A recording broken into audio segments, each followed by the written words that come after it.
Howdy folks, I'm Scoryth, the Crimson Renegade. Welcome back to Final Fantasy VII. Let's take the high wind, and we're ready to continue with the main plot for now. We'll do some more gathering of level 4 limit breaks and ultimate weapons later. We're ready to continue on with the plot. We're heading to Junon now, because we know that we are in the middle of the Huge Materia mission. So we need to go get the last Huge Materia, which is in Junon. So we're going to land over here in Junon and head inside. We obviously start down here in lower Junon. What we want to do is we want to head over here. We want to go up this. We want to go up the elevator over here. So we talk to this soldier here, and we give him 10 gil. Whoop-de-fucking-do! I got 10 gil. If you don't have 10 gil, you just need to go outside, do one battle, and come back. But seriously, if you don't have 10 gil, something's wrong with you.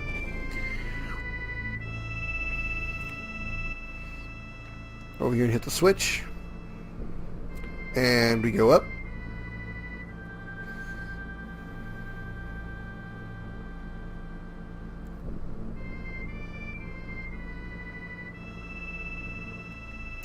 And we go out, and we're in Upper Junon.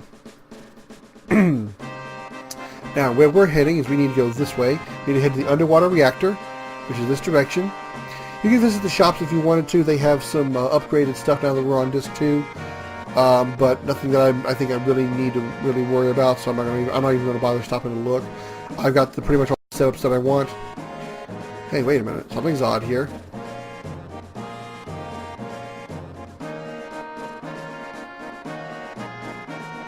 Something's missing from this picture.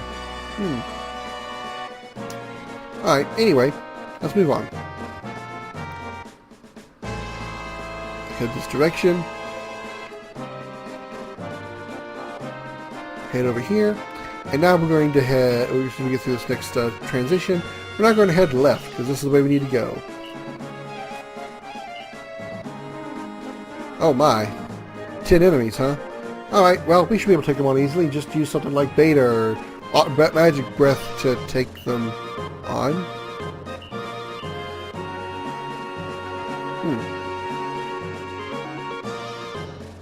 Okay, I guess they don't have to go on after all. Never mind. It's too bad, too. It would be nice to take on 10 enemies and get some nice experience out of it. Oh well. What is this thing? Can I do anything with this? What the hell did I just do? I've never actually hit that button before. I have no idea what I just did. Whoops. Can I turn it off? Can I do anything else?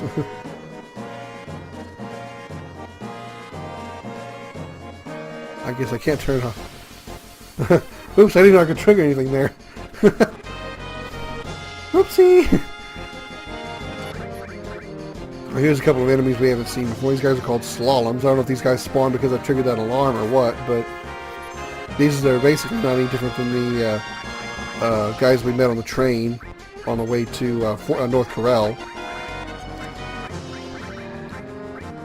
I have not actually met these guys before in this form. I mean, like I said, we saw them on the train to North Corel, but I don't remember these guys. I've never seen these guys before, so these are kind of new to me.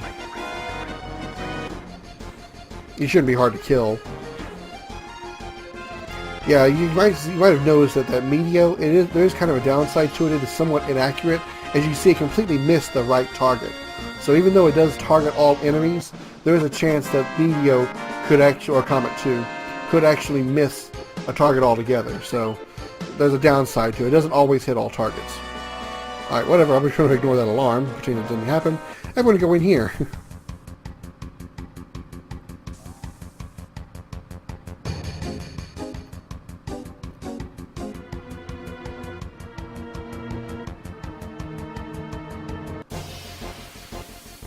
Alright, we're going to take on these two soldiers here. I don't think there's anything special about them. Let me see. A submarine crew. I don't think there's anything special about them. Let me try stealing real quick. I don't think we need to steal from these guys yet. Still 8-inch, okay, 8-inch cannon is not what I'm looking for. So we're just going to take these guys out pretty quick. Fire Aga, Thunder Aga, use your enemy skills if you'd like. You know, Trine, Magic Breath. 8-inch cannon is actually an attack item. It does explosive damage to all enemies, I think. So again, not really a useful item.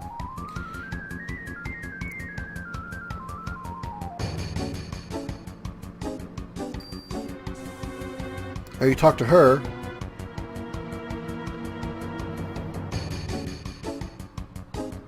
I have comments I could make, but I won't.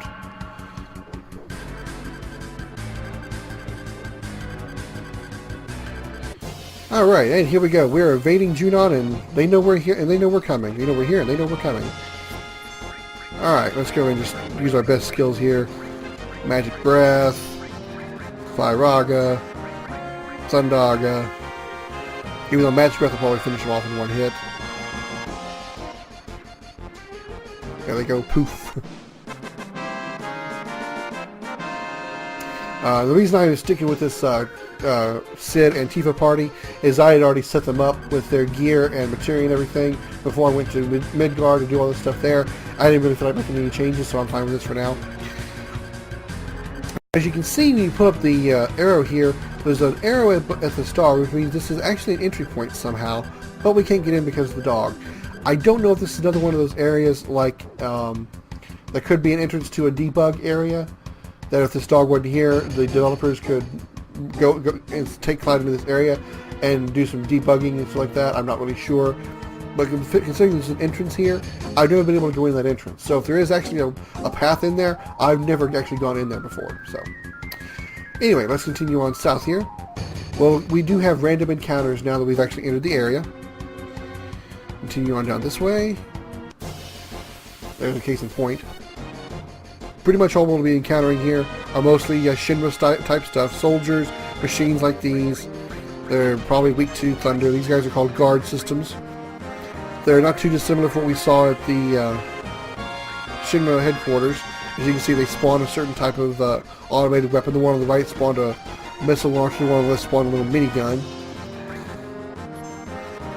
Cloud's got a little break here. Let's use Meteor Rain. If Thundaga doesn't kill them all, Cloud's Meteor Rain should.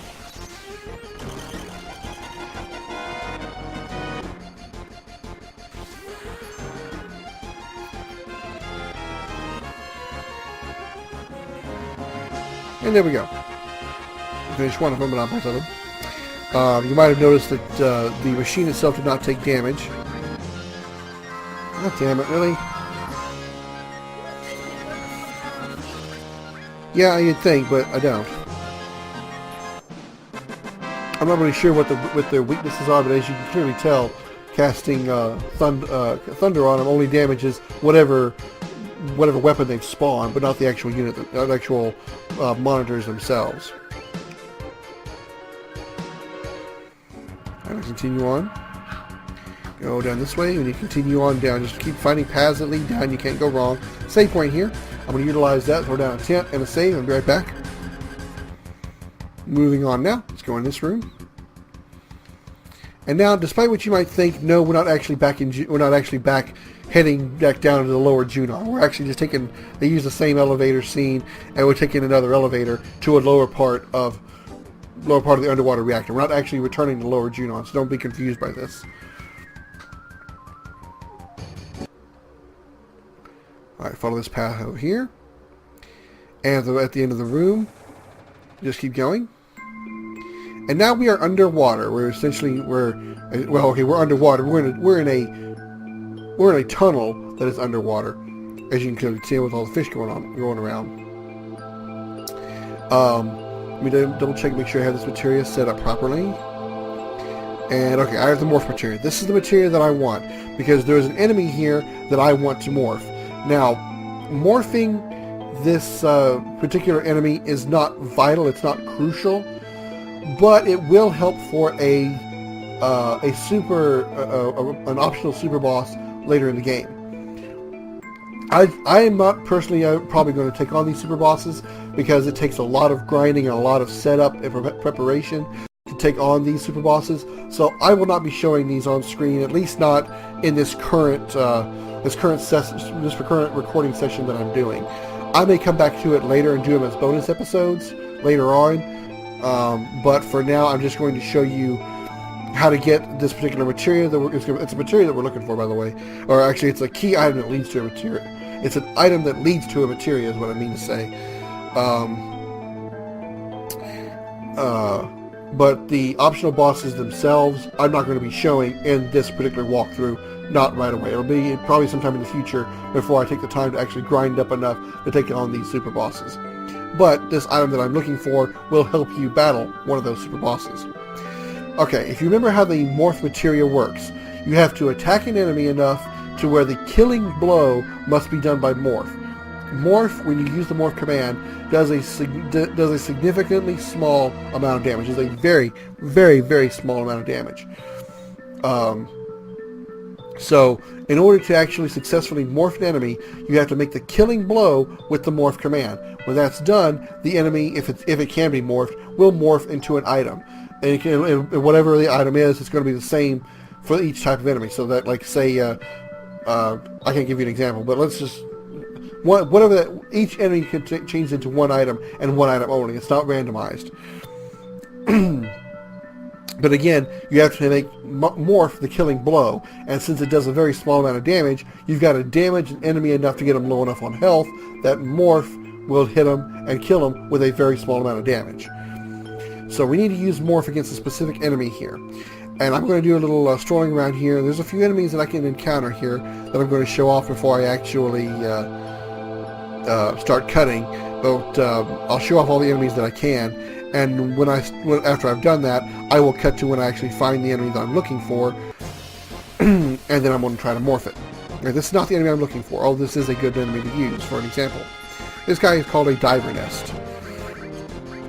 So I'm going to use Thundaga on it and try to do some damage to it.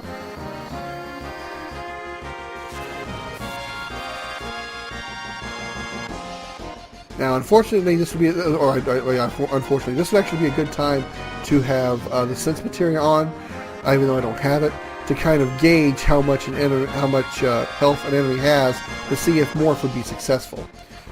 Otherwise, you just have to guess at it, which unfortunately I just killed him. But okay, probably should have started going with the morph command, but it's all right. But so you see how hard it's going to be, because you attack an enemy to deal a large amount of damage. But any follow-up attacks you might do, especially if you have counterattack on, will end up killing it, and you won't be able to morph it. So I'm just going to hang around this area a little bit, just keep, because we are at the reactor, as you can clearly tell. If I go into the door at the end of the room, we will be in the reactor. We don't want to do that just yet, because the enemy we want to encounter, we can only encounter in these little tunnels here. Here's another new enemy here. This guy is called a Corvette, so we'll hit him with Thundaga. We're going to kill one of these two. You saw an enemy similar to this back at the Shinra headquarters, so this is kind of this is a recoloring of those enemies. They pretty much have the same skills, gash and slap. They use their blades to cut you, or they'll just slap you with a tail. So you see 155 damage when normal attacks do a lot more. Morph. We'll do some healing here, so we'll run out of health. Do some regenning here.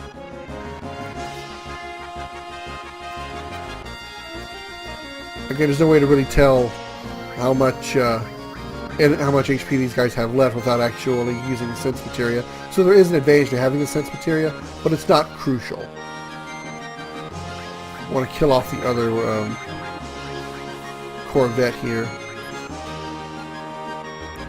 That way I don't have to deal with one enemy at a time attacking me.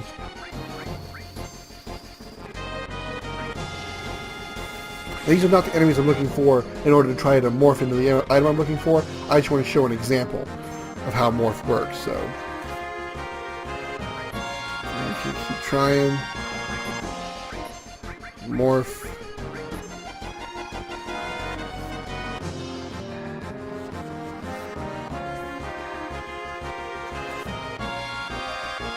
I'll have Tifa attack and hope she doesn't kill it. And she did, damn it. 800 health.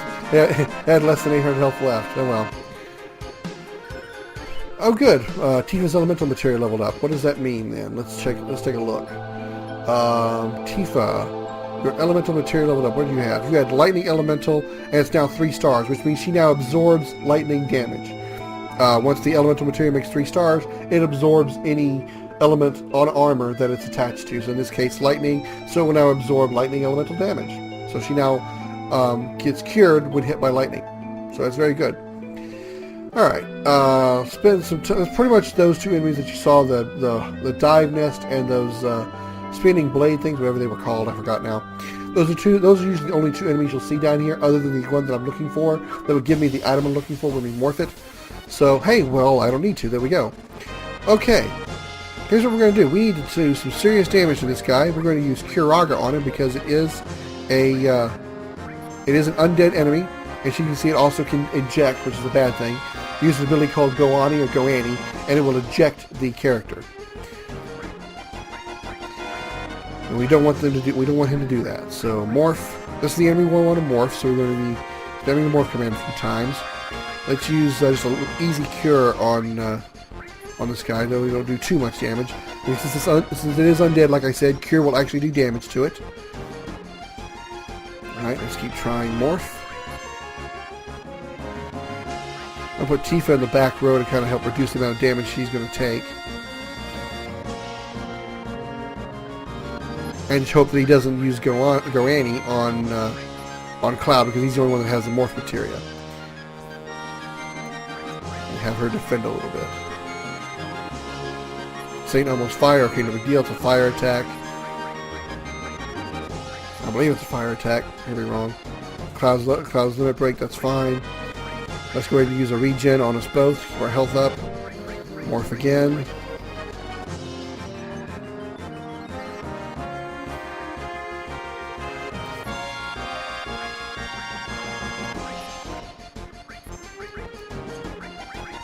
It may take me it may take me a little while to actually get the morph to work. So I'll save you the boredom of watching me having to cast morph over and over again. And I will just cut to when I actually get, morph the ghost ship, assuming he doesn't get ejected, Cloud doesn't get ejected. So, be right back.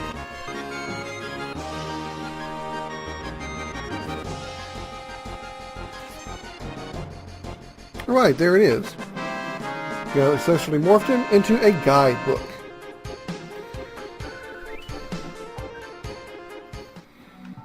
And what is a guidebook? Well, if you look at the item list, and we go to type and use, and go down here, it is a regular item.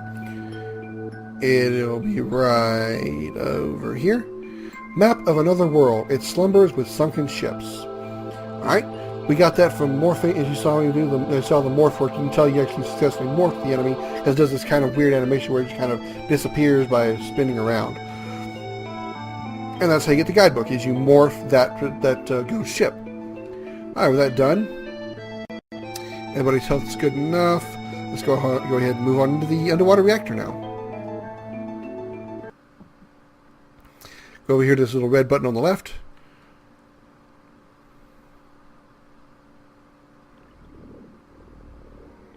We go down the elevator.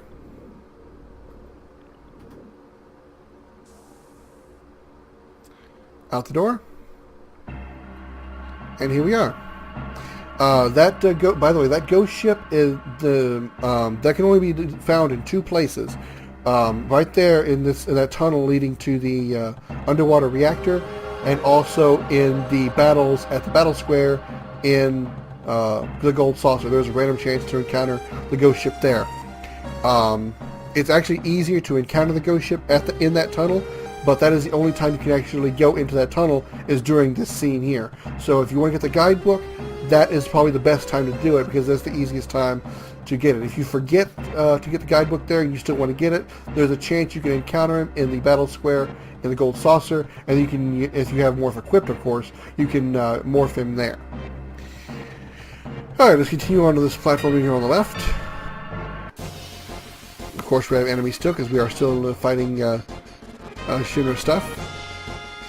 We have kind of new enemies here, even though we've seen most of these guys before. We got Senior Grunts in the back row, and an enemy in the middle called a Heart Attacker. Let's go ahead and go with Thunder skills, because this guy most likely is going to be... these guys are mostly going to be machines. Let's show off Big Brawl. I guess I haven't shown that yet. And then otherwise we'll use Thundaga to finish these guys off. Assuming Sid doesn't kill them all.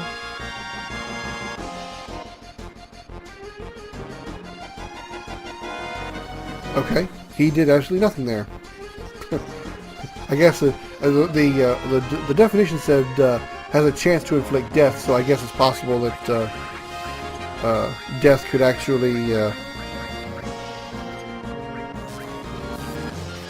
Anyway, what's wrong with this theory here? Okay, what the hell?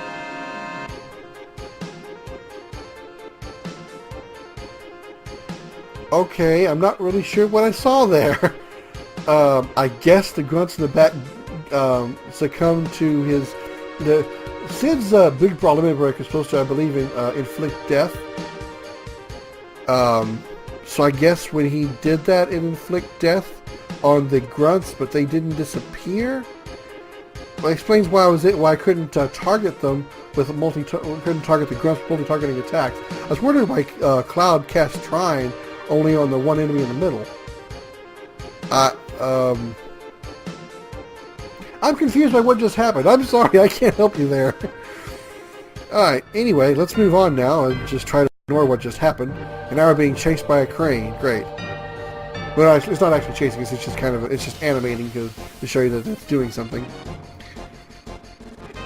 Here's a new enemy. This guy's a big machine. This guy's called Guardian. Let's go with Comet, do a lot of damage. Let's go with Thundaga, do a lot of damage. I believe it is a machine, so it still should be susceptible to lightning damage. It hits pretty hard, as you can probably tell. It hit as hard as I expected. Only doing 300 damage. I was expecting it to hit a lot harder.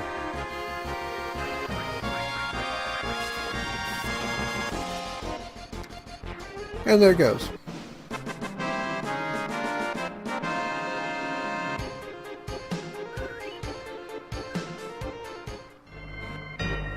Alright, we are invading a Shinra base, so let's get ready for that by tensing up and saving. I'll be right back.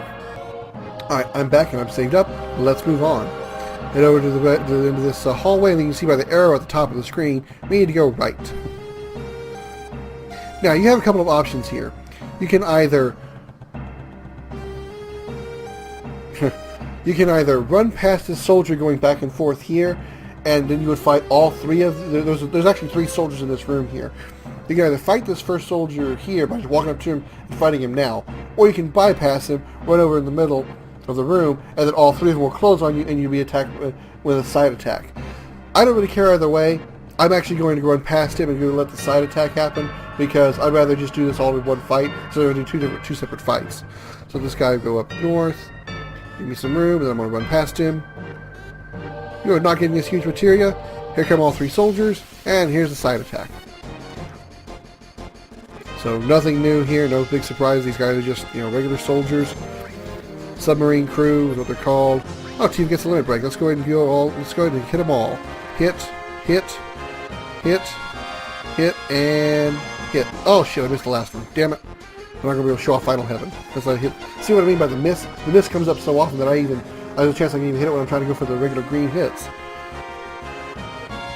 I think we should go after all the targets on the screen, or the chance you can go after all the targets on the screen, so she'll randomly pick the targets. And then she suplexes that one. Boom!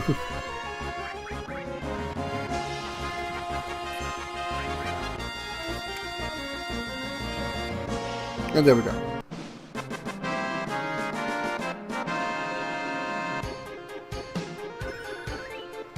One of Sid, at least 2 of Sid's also. I think it's 2 is what we got there. We got a Shinra Beta. That's a new armor. I don't know how good it is. It's actually not good at all. I think isn't the Shinra Beta? Isn't that the armor that we got when we stole off of the Shinra soldiers on the cargo ship? I think that was Shinra Beta. Or was that Shinra Alpha? Let me check my steal list, because we're going to be stealing some items pretty soon from soldiers, and there will be Shinra whatevers as well. Okay, Shinra Alpha is what we're looking for. Okay, so clearly the Shinra Beta. So Shinra Beta must be what we got off the soldiers on the cargo ship, and Shinra Alpha is what we'll be stealing pretty soon. Now, as you can see, it looks just like the entrance to the reactors. You remember way back when the Sector 1 reactor looks very similar to this setup. Well, this is because we're going back into another reactor. This time there's going to be soldiers here.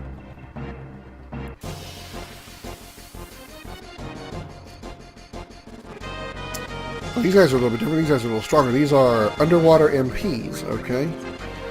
Let's go with Magic Breath. Damn, they're attacking Sid a lot. Tifa, let's go with... We'll go with Meteo. And Sid, you can throw down another Magic Breath along with Cloud, assuming Cloud's Magic Breath doesn't kill him. We'll heal up after this battle, so we get Tifa's health back up. There we go, poof. Maybe 75 MP, but it sure does a lot of damage. Alright. Let's do some healing here.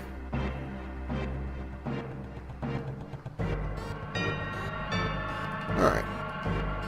And we move on.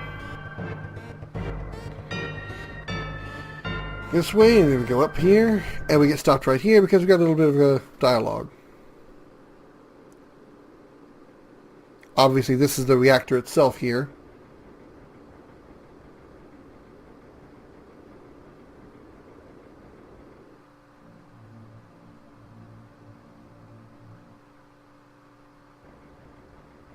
And there's the Huge Materia. Now, despite how small it looks on the screen there, it actually is pretty damn big.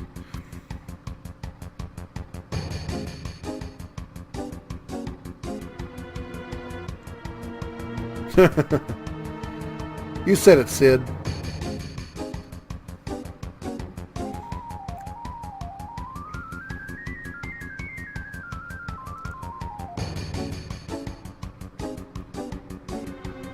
There goes the Huge Materia being loaded onto that red submarine right there.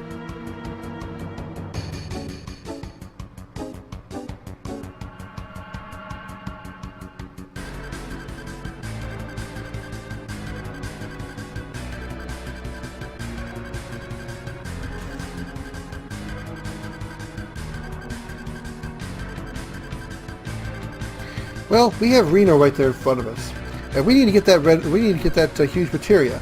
Is Reno going to try to stop us? Find out in the next episode of Final Fantasy VII. Don't forget to like and subscribe. Check out the links at the end of this video for more of my videos. And thanks so much for watching. I'm Scoryth, the Crimson Renegade, and I'll see you later.